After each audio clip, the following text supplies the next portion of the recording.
آج کی ویڈیو میں ہم سروس بک کے اوپر بات کریں گے۔ سروس بک کیا ہے،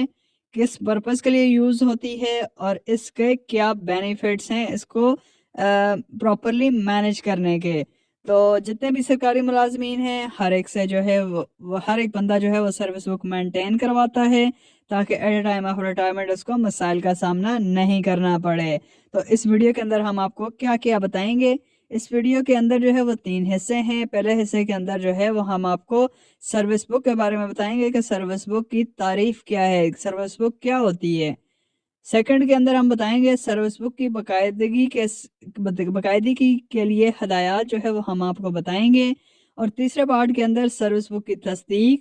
تمام کلاسز یا ایونٹس پر، نئی بھرتی پر یا ریگولر ہونے کے بعد کون کون سی معلومات آپ نے چینج کروانی ہوتی ہیں۔ تو یہ 3 پارٹس ہم دیکھیں گے اور نئے آنے والے سرکاری ملازمین کو ہم ویلکم کرتے ہیں اور ان سے ریکویسٹ کرتے ہیں کہ ہمارے چینل کو سبسکرائب کریں، بیل آئیکن کے اوپر لازمی پریس کریں تاکہ اس قسم کی اپڈیٹ جو ہیں اور اس قسم کی انفارمیشن آپ کو ملتی رہے۔ تو ویڈیو کو ہم پراپرلی سٹارٹ کرتے ہیں۔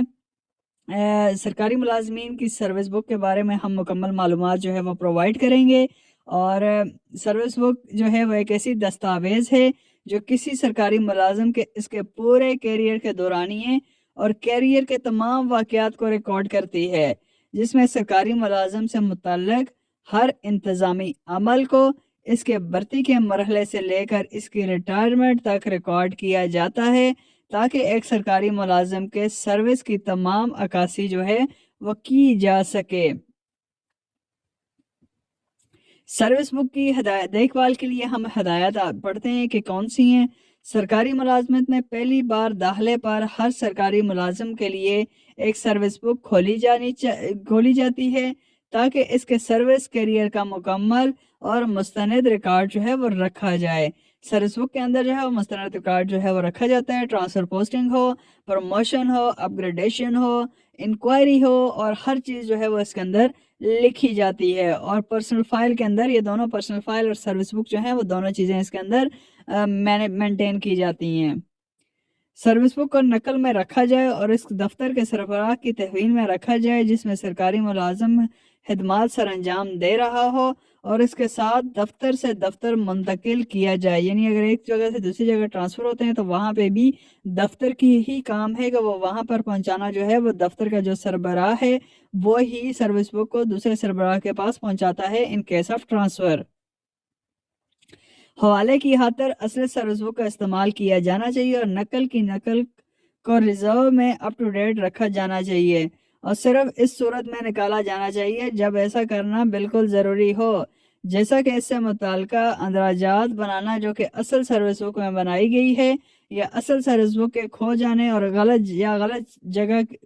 جگہ کی صورت میں جو ہے وہ آپ اس کو کر سکتے ہیں۔ دفتر کے سربراہ کا یہ فرض ہے کہ سروس بک میں تمام اندراجات فوری طور پر کیے جائیں اور مجاز تصدیق کرنے والے افسر کے ذریعے اس کی تصدیق کی جائے۔ سرکاری ملازم کا بھی فرض ہے کہ وہ دیکھے کہ اس کی سروس بک کو قواعد کے مطابق صحیح طریقے سے برقرار رکھا جا رہا ہے۔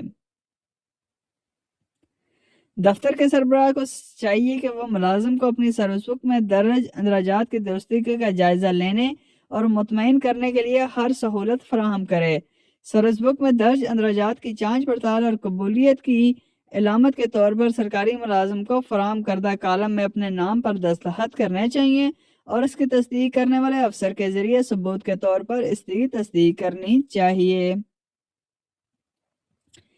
ایک بار کیے جانے کے بعد کسی اندراج کو مٹانے یا اوور رائٹنگ کرنے کی اجازت جو ہے وہ سروس بک کے اندر نہیں ہے۔ کسی بھی اندراج کے غلط ہونے کی صورت میں اسے سرخ لکیر کے ساتھ اسکور کیا جانا چاہیے اور اس کے نیچے درست صاف جو ہے وہ اندراج کیا جانا چاہیے جس کی صحیح طور پر تصدیق ہونی چاہیے۔ مکمل نشان اور تاریخ بھی مینشن کی جانی چاہیے اور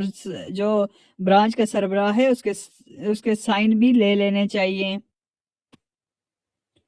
سرکاری ملازم کا بایو ڈیٹا، تاریخ پیدائش اور ڈومیسائل سے متعلق اندراج حکومت کے متعلقہ قواعد و ضوابط کے مطابق کیا جانا چاہیے۔ انگلیوں کے نشان کے علاوہ اس حصے میں تمام اندراجات کی تجدید اور کم از کم ہر 5 سال بعد دوبارہ تصدیق کی جانی چاہیے،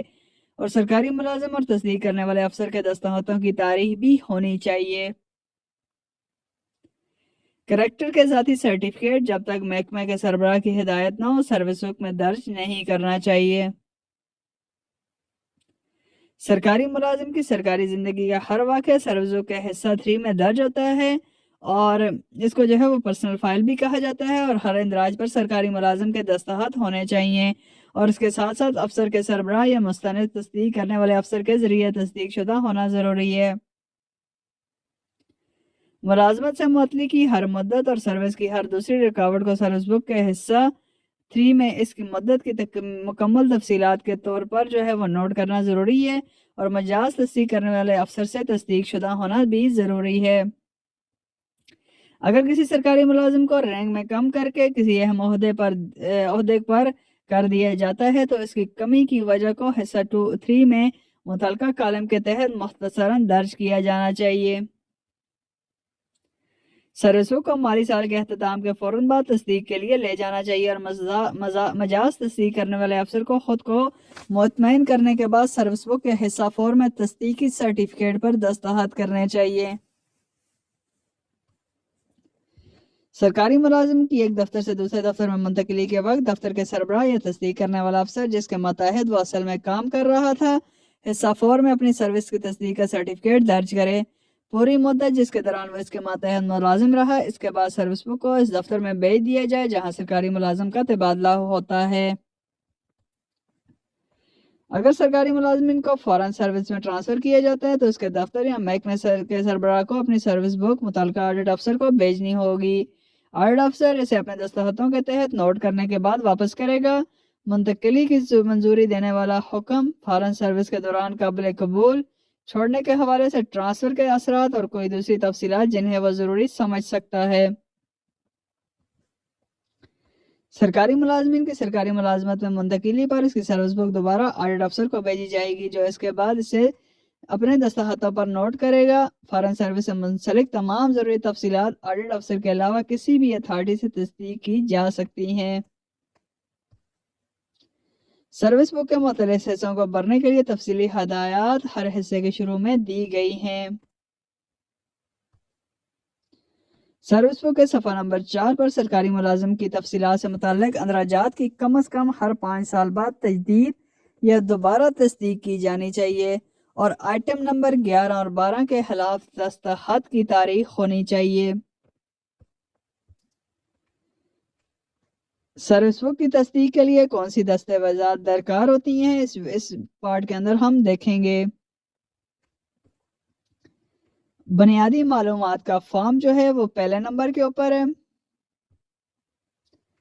شناختی کارڈ کی تصدیق شدہ کاپی، نامزدگی کے لیے اتھارٹی لیٹر کی تصدیق شدہ مجاز تصدیق، تازہ ترین پے سلپ کی تصدیق شدہ کاپی، سروس بک پر پرسنل نمبر لکھا ہوا ہو،